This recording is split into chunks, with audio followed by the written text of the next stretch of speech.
Hello guys and welcome for another video. So today we are going to talk about what you need to do in order to prepare playing IS.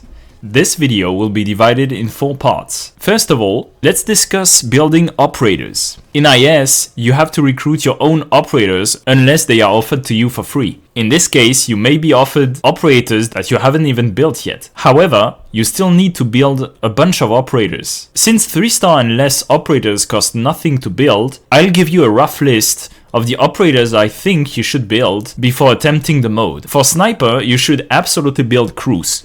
Cruise is by far the best 3-star operator you can build for this mode. For guards, I would advise to build Midnight. For casters, you should build Steward. For supporters, you should build Orchid. For vanguards, you should build Fang. For defender, you should build your Spot. And for the medic, you should build your Ansel. There is no 3-star specialist or less, unless we're talking about Thermal EX, but I don't advise to necessarily build it anyway. Then there's also some other options, like Anakiel, Melantha, Beagle, Hibiscus, or even Fonor O. Now for 4-star, 5-star and 6 stars, I won't be going too much into detail, this will be for another video, but generally speaking, it's best to have one good 6-star built operator of each class, if possible 2, to have your Amiya built, and to have one good 4-star among Cutter, Pinecone, or Click. Totter also works as well. The next piece of advice I can give you is, do not be afraid to lose. You're gonna lose. You're gonna lose a lot.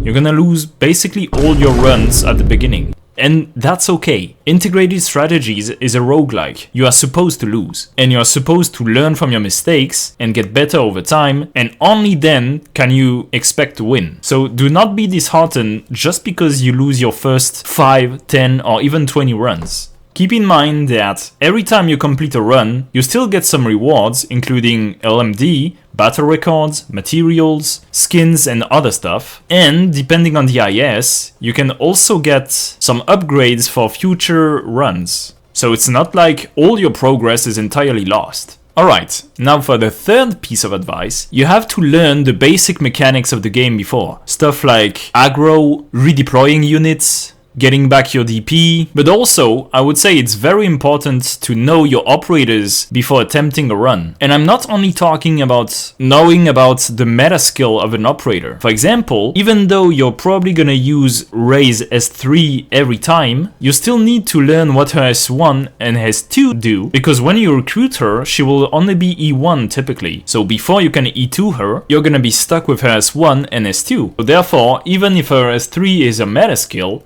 you still need to be able to adapt to some different situation where maybe her S1 would be more useful or her S2 would be more useful. Finally, the last piece of advice I can give you, and this may be a surprise, but I would say you should play other roguelikes as well. A lot of other roguelites like Slay the Spider, Dice Folk, Enter the Gungeon, Cobalt Core require you to manage your resources, and this is what IS is about. You need to be able to manage your resources between HP, original ingots, shields, fordatals in the case of IS4, squad size limits, deployment limits, and so on. So even if all the skills you can acquire from those other games don't translate that well in IS, I can assure you that some of them do, and this will be a great help. Alright, in the next video, we will see how to manage a run in detail. So thank you guys, don't forget to subscribe, and see you soon.